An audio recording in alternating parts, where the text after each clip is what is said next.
agnostik, saya percaya Tuhan, tapi saya nggak perlu melakukan gereja. Saya contohkan seperti ini Ibu, kakak, adik, lihat tuh umat muslim, mereka ibadah, sholat 5 kali sehari. Kamu hanya mama minta doain aja gitu. Kok susah sih? Yang pelihara kamu itu Tuhan gitu. Hanya perwakilan. Lalu berikanlah pendidikan ke anak. Jadi kami sebagai orang tua, suami udah diskusi kalau suruh pastinya gitu. Saya juga mengatakan tolong tuh lihat hijau-hijau, cari ke yang hijau tuh gitu. Sampai saya nanam pot bunga supaya hanya alasan mereka mengalihkan sebentar dari handphonenya. Kemudian kami juga udah berusaha seperti ini Bu, supaya terlepas dari gadgetnya, ngajak tuh makan yuk gitu. Walaupun sebenarnya keuangan kita kurang ya, tapi menawarkan apa yang dia suka. Yang ada ini anak-anak cenderung lebih memilih di rumah. Mereka memilih rumah, udahlah kami di rumah aja gitu. Atau misalnya ajak nih ke mall, yuk, dengan catatan mungkin saya sampai mungkin bosan kali dengan gereja ini, saya ajak ke mall. Saya bawa ke gereja yang misalnya di Lipo atau misalnya daerah BSD. Satu anak bisa turun, satu anak nggak mau turun. Nah, saya hanya kondisikan, coba deh, nggak apa-apa pegang handphone di gereja. Ya Tuhan, minimal kupingnya mendengar apa yang menjadi sifat religius yang mereka dapatkan. Sampai hari ini Bu, saya lihat mereka itu masih susah dengan gadget. Pertama juga banyak dari masalah dia perpecahan itu ya.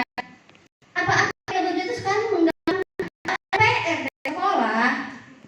Dia bukan baca buku paketnya lagi. Dia apa ya? Dia ngomongnya apa ya? ChatGPT.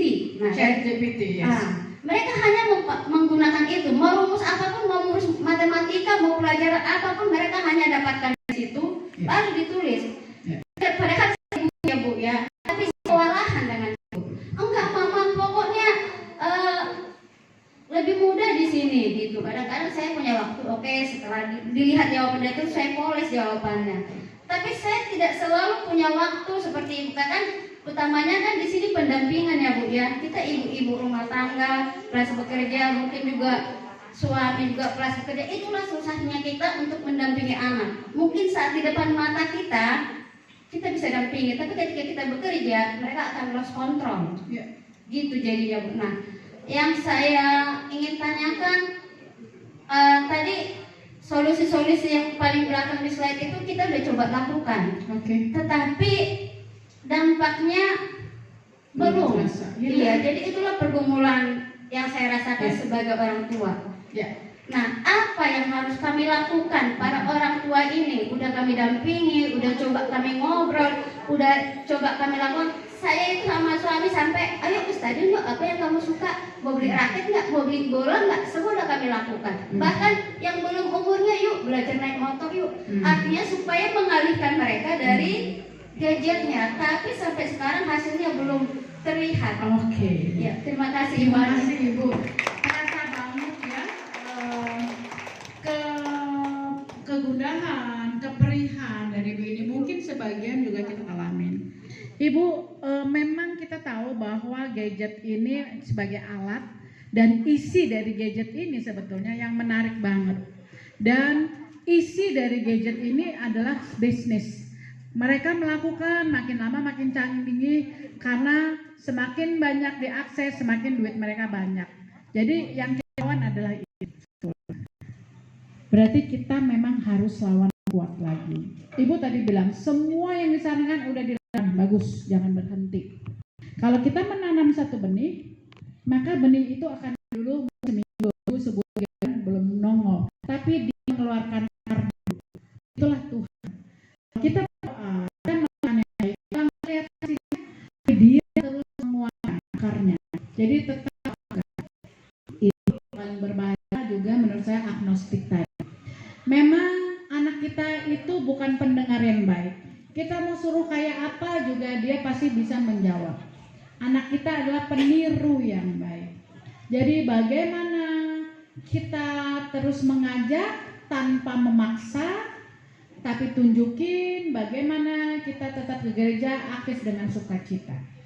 Saya dulu waktu habis pandemi, mana udah kebiasaan gereja online, kan kalau disuruh offline males banget. Padahal rumah saya dengan gereja itu ya Allah kalau dihitung langkah cuma 100 kali bahasa bisa dengar.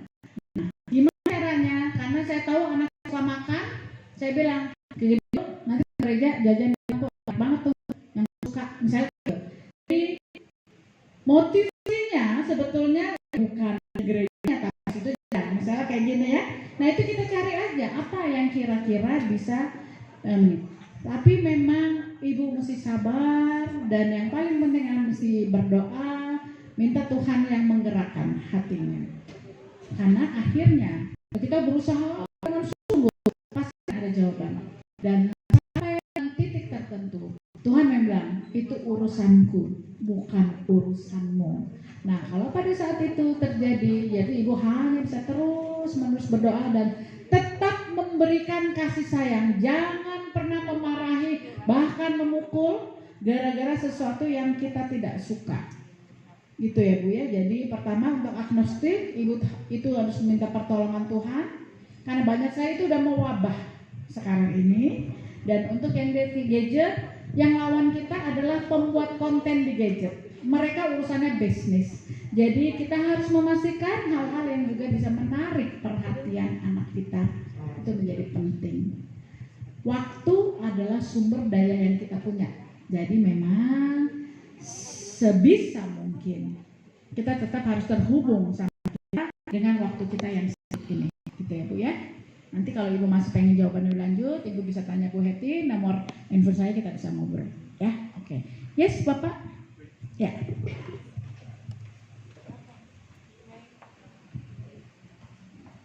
Saya udah ngeri nih, Bapak mau nanyanya pakai bawa laptop. Baik, selamat pagi Ibu Dwi. Perkenalkan nama saya Pak Geri dari unit SMK. Guru saya ya guru. Pak ya? Ya, Kelihatan deh tampaknya. Baik. Saya bertanya nih, dewasa ini banyak anak-anak yang melek gadget, tetapi mengapa masih banyak kasus anak-anak minim literasi, tidak pandai perkalian, bahkan ada yang nggak bisa menulis, padahal itu masih udah duduk di bangku SMA. Nah itu bagaimana cara sebagai kita guru untuk mengajari mereka gitu, terutama kalau saya itu based on gadget, kalau untuk pengajar itu kalau saya lagi mengajar gitu, bagaimana gitu Bu? Terima kasih. Baik Pak, mudah-mudahan itu bukan murid Anda, itu aja dulu yang mereka. Puji Tuhan setia bakti tidak ada. Nah, karena yang paling penting, jangan sampai murid kita nggak bisa penambahan, perkalian, bahkan membacanya nggak benar.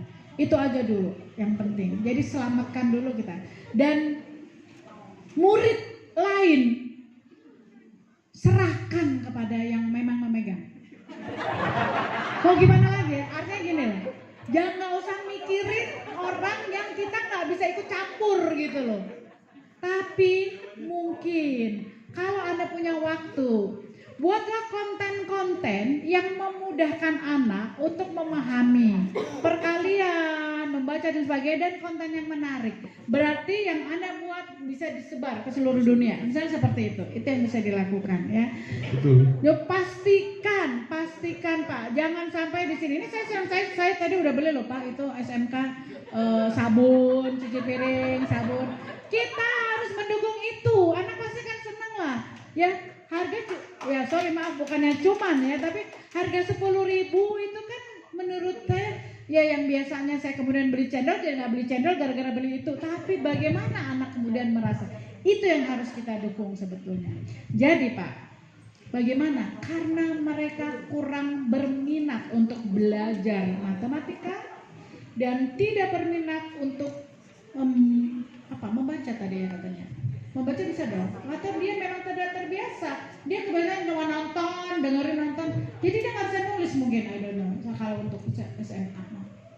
Kalau untuk contoh kasus di kelas saya itu adalah murid itu kejebak sama soal saya gitu kan, mereka tuh minim literasi, sedangkan saya kalau bikin soal itu kebanyakan C5 semua.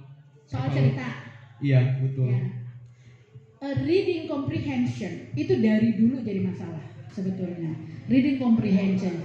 Jadi memahami bacaannya. Karena itu saya ingat banget, saya memang seumur-umur sekolahnya di sekolah Katolik sampai SMA Pak. Nah biasanya kalau di sekolah Katolik itu dikasih, selalu ada. Sedikit demi sedikit, lama-lama kemudian menjadi banyak, lagi banyak. Tapi nggak pernah nggak ada. Dan itu yang paling mengerikan untuk anak. Karena pemahamannya yang oke. Ya memang harus dilatih Pak. Itu kan semua latihan, seperti ChatGPT juga dilatih. Anak kita apalagi. Jadi biasakan terus, dan biasanya anak zaman sekarang ini kan generasi alpha, generasi Z. Itu dia bisa reinforce menjadi kuat kalau dia karena biasa kalau di gadget, kalau di itu kan setiap ini dapat hadiah, setiap ini dapat hadiah. Pikirkan gitu. Tentu saja hadiahnya tidak harus yang kemudian Bapak harus mengeluarkan uang, tapi sesuatu yang membuat mereka kemudian merasa itu penting. Itu salah satu aja. Tapi melatihnya itu kemudian menjadi penting Pak. Karena reading comprehension itu memang menjadi satu kompetensi yang harus dimiliki oleh anak sekolah. Bukan cuma readingnya aja Pak. Reading comprehension. Jadi memahami bahan bacaan. Gitu lah kira-kira. Gitu ya Pak ya.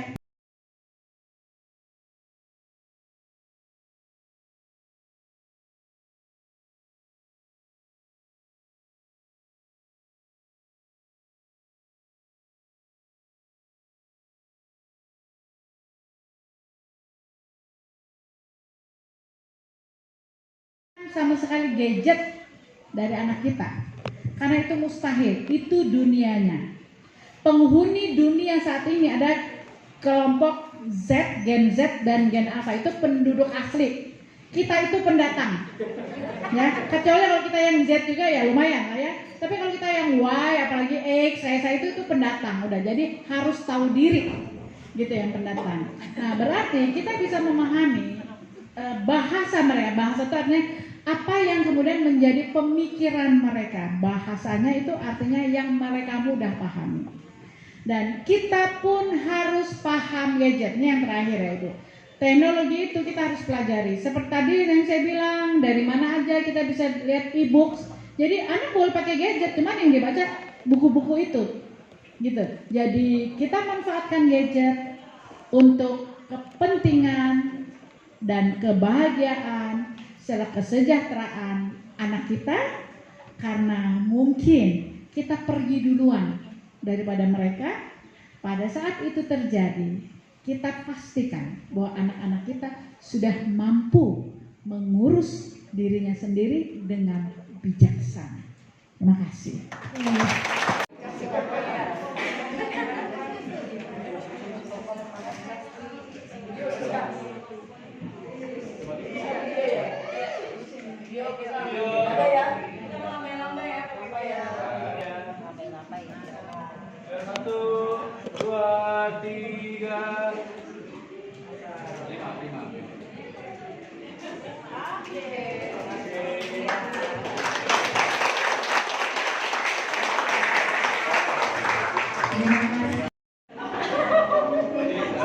Kenapa?